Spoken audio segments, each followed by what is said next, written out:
eu vou falar a vocês que a acurácia desse processo da Receita até 2023 chegou a 91%. E assim como o Tiago, eu também brinco muito em sala de aula.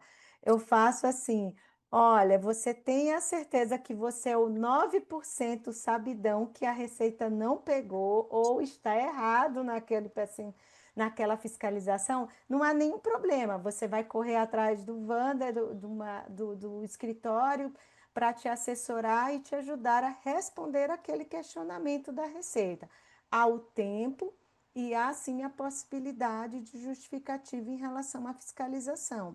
Mas esse modelo de autorregularização é o modelo que está sendo utilizado nos últimos, posso falar, nos 4 anos, com muita agilidade e tem mostrado os resultados. E eu acredito que vão ser esse caminho daqui mais para frente. Não estou dizendo que não vamos ter processos ou questionamentos em relação a qualquer questionamento em relação àquela fiscalização. Isso, claro, o Tiago talvez tenha mais exemplos aí que conseguiu já discutir efetivamente, até juridicamente, com a Receita ou outro ente, mas que mostra a eficiência em relação ao processo de fiscalização e a rapidez em trabalhar nesses resultados aí de forma cada vez mais rápida. Boa. Eu posso ajudar nesse tema? É que eu sou, o Wander já Deve, conhece, por já. favor, por favor. eu- É é, é, isso um, é um que eu quero. é um tema que ele puxa muitos assuntos, né? Então, eu queria entrar exatamente nisso, porque os dados eles falam muito, né? Quando eu falo para os meus alunos, eu falo, você entende o Brasil pelo tributário. É exatamente aí que você vai entender as estruturas, né?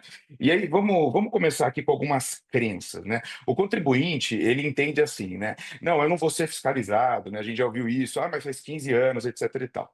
Explicar uma coisa meio básica. A fiscalização é um artigo do Código Tributário Nacional, artigo 194, onde todo contribuinte está exposto durante o período de decadência. Lógico, pode ser depois, mas aí o débito vai estar decaído. Então, por isso que eu falo, ter CNPJ é um risco. O que a gente faz? Nós elaboramos o melhor nível de controle, de conformidade para evitar isso, mas para mitigar e não para excluir isso. E aí, outro grande ponto que vem, que é muito comum, mas eu não fui fiscalizado então. Entenda uma coisa, a Receita Federal entendeu exatamente isso.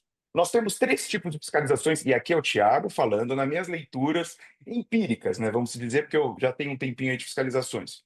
Nós temos três grandes núcleos, e Gi, me corrige aí, porque eu também queria te ouvir nessa parte.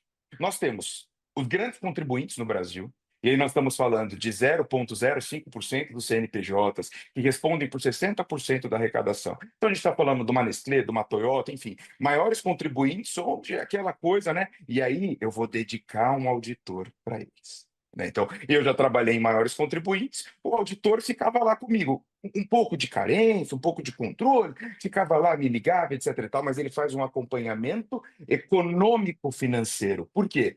Porque ele é um bom devedor. Né? A gente está falando de uma grande empresa, né? É que nem você no teu escritório de contabilidade. Por óbvio, se você tem um cliente teu que responde por 80% da receita, se ele te ligar agora, você vai atender. Isso aí é óbvio.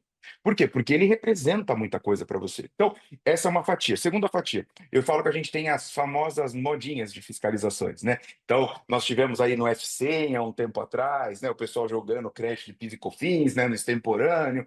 Nós temos vários tipos de, eu falo que são modinhas, né? Coisas que são pinceladas e aí coloca. Então, por exemplo, no estadual, eu estou aqui no estado de São Paulo, nós tivemos recentemente as noteiras, né? Pessoal que cria empresa para emitir nota, uma coisa meio estranha, aí, enfim. Então, assim, isso são as modinhas. E aí nós temos o grande número de contribuintes. Eles cada dia mais entram na máquina de cruzamentos. Ah, Thiago, eu nunca fui pego. Então, por enquanto. E aí, claramente, quando a gente olha agora para o novo sistema que está sendo, novo sistema não, né? No aprimoramento dos sistemas da Receita Federal, inclusive para cobertar a reforma tributária, né? Que vem muita coisa nova por aí, é claramente que um dos pilares. Pode Mas, Gi, falar? você acha que a Receita ela faz uma curva ABC? Faz, Hum, totalmente. É Totalmente. mesmo? E a gente tem a curva BC não só por arrecadação. a gente tem uma curva ABC, inclusive, por segmentos. Então, em 2023, peguei aqui a minha cola, porque eu tenho aqui os relatórios. Então, em 2023, quais foram os segmentos? Agricultura, produção e comercialização, automóveis, instituições financeiras, petróleo, pessoas físicas especiais. Quando a gente fala pessoas físicas especiais, não são, são contribuintes que têm rendimentos Não muito são altos. PCD, não, né? Não são PCDs, obrigada. Não são PCDs, são realmente são os maiores, os maiores pessoas físicas com maiores rendimentos e a área de química no olhar da fabricação. Então, essa lista, Wander, sai todos os anos dizendo, e os maiores contribuintes, eles recebem essa carta via ECAC, dizendo que eu estou analisando seus SPEDs, né? Então, esses contribuintes, eles já recebem essa carta justamente para saber que eles têm ali vou brincar aqui, um auditor para chamar de seu, né? Então, eles Vai dar têm, música. exato, você lembrou, né? Um auditor para chamar de seu. Então, eles têm. Mas eu não estou dizendo que os demais contribuintes não tenham, mas é claro, é como bem colocou o professor Tiago. Se eu vou olhar os meus clientes da minha carteira, e eu vou dar atenção àquele meu cliente que representa maior na minha receita. Então, claro, ele bate no grande, bate também, e nos pequenos eles vão tratando com automação, que é o que eu citei de vocês, da autorregularização. Então, esses também vão ali sendo tratados, mas de uma forma mais digital, né? E de uma forma muito mais por filtro. Eu tenho diversas situações hoje apontadas pela Receita que já são, eu vou falar de uma linguagem talvez assim, já foi desenvolvido um programa para rodar para esses casos. Então, esse programinha, ele roda constante. Então, ele funcionou uma vez e vai passando. Quando vocês verem publicações da Receita, nós notificamos 10 mil e tantos contribuintes. Mais uma vez, aí, para o colega que perguntou sobre fiscalização, eu falo, ele pega ali uma curva ABC, o Wander, que você perguntou, porque se ele colocar para todo mundo, a gente começa a quebrar todo mundo numa busca constante aí de alta regularização. Então, não é esse o intuito. Então, ele vai fazendo esses filtros, e isso é realmente uma realidade no âmbito da Receita. Há sim esses filtros e há essas seleções durante ali as suas validações. Uma dica aqui para todo mundo que nos ouve aqui: quando você recebe uma fiscalização na linha federal, qual é a minha grande sugestão? Diminui o problema. Eu não falei que você não vai ter o problema. Eu falei para você diminuir o teu problema. Então, põe um bom profissional para atender. Não vai para uma linha de embaraço a fiscalização, ou seja, o fiscal te pergunta como que está o tempo hoje? Você fala, eu sou corintiano, entendeu? Isso não vai funcionar numa fiscalização. Pode chegar numa multa de 225% em representação para crime, para fins criminais, né? Fora que, de novo, você vai receber um problema. Então, vamos tentar mitigá-lo, né? Vai olhar um pouquinho as operações, vai fazer o que o fiscal está olhando. E, logicamente, isso depende de instruções. E aí, outro ponto que é muito importante, né, como a gente muito bem ponderou, quando nós olhamos os dados, né, quase que o maior representativo de fiscalizações hoje continua no industrial.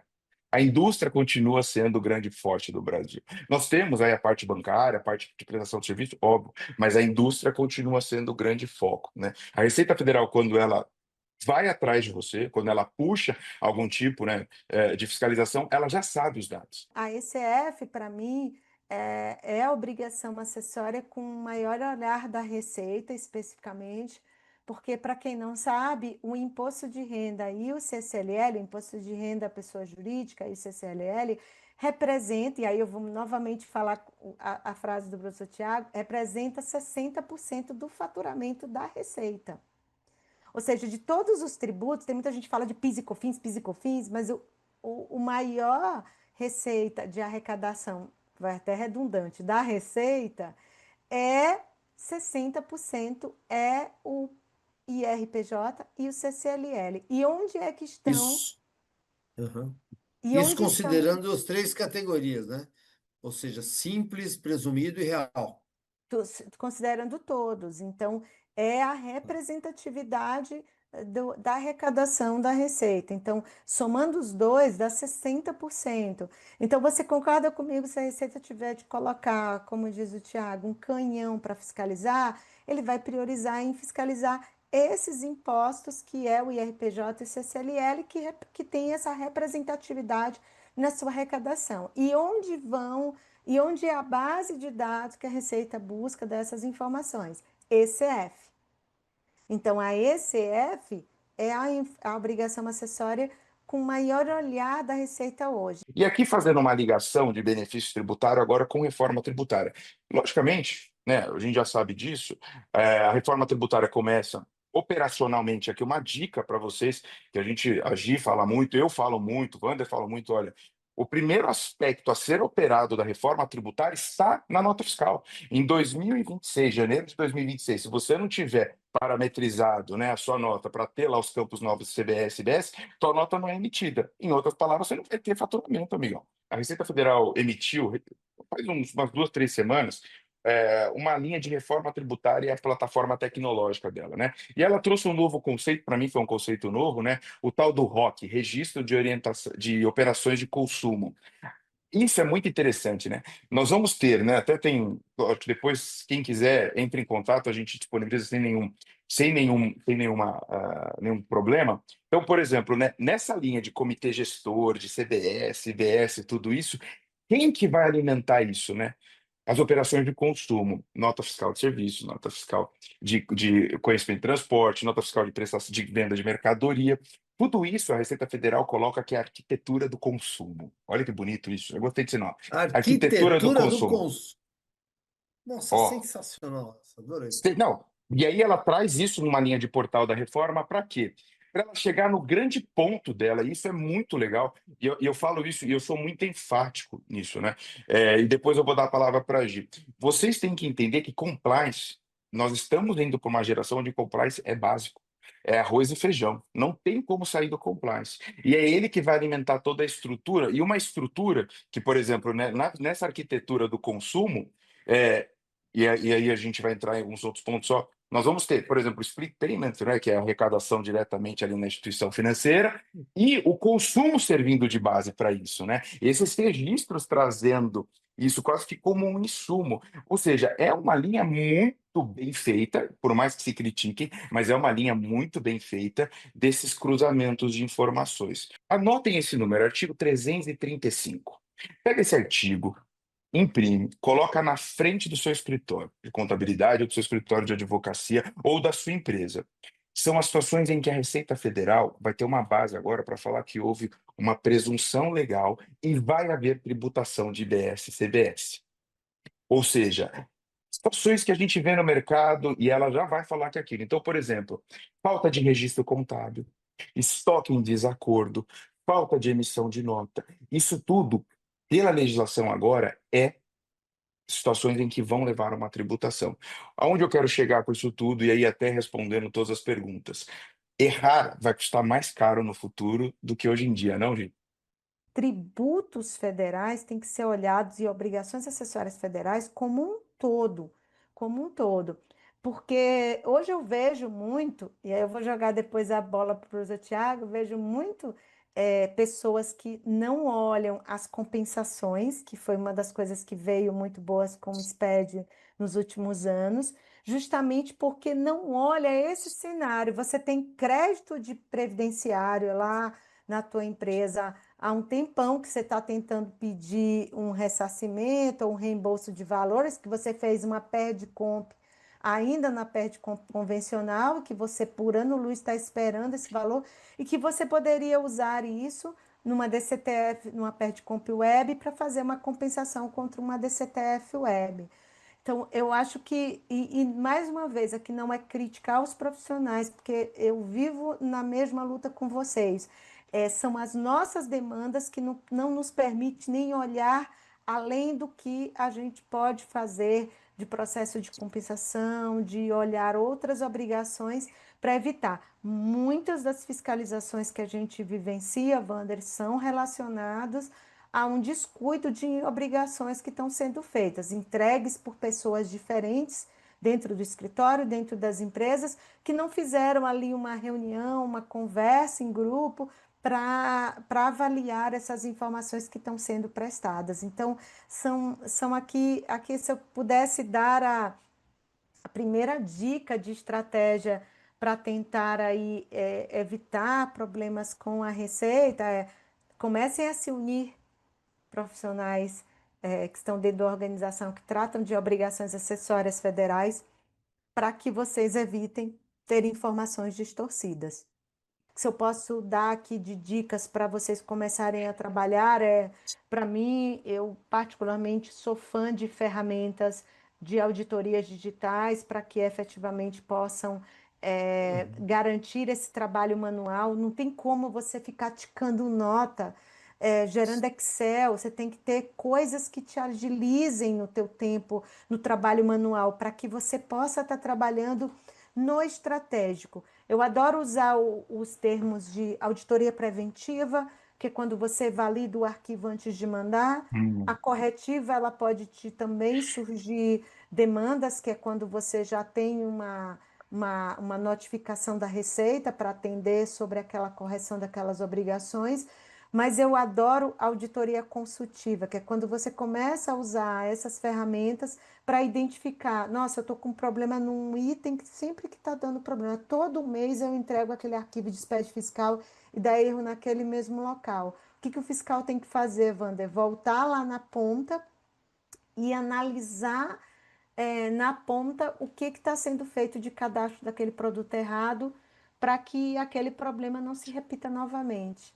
Então, talvez aqui eu estou dando algumas dicas aqui, né, não só como corrigir os SPEDs, mas eu digo que, e usando a frase do Tiago, o remendo aí vai ser pior do que o conserto. Então, se ficar tentando mexer no que, tentando corrigir, é melhor você arrumar lá na origem.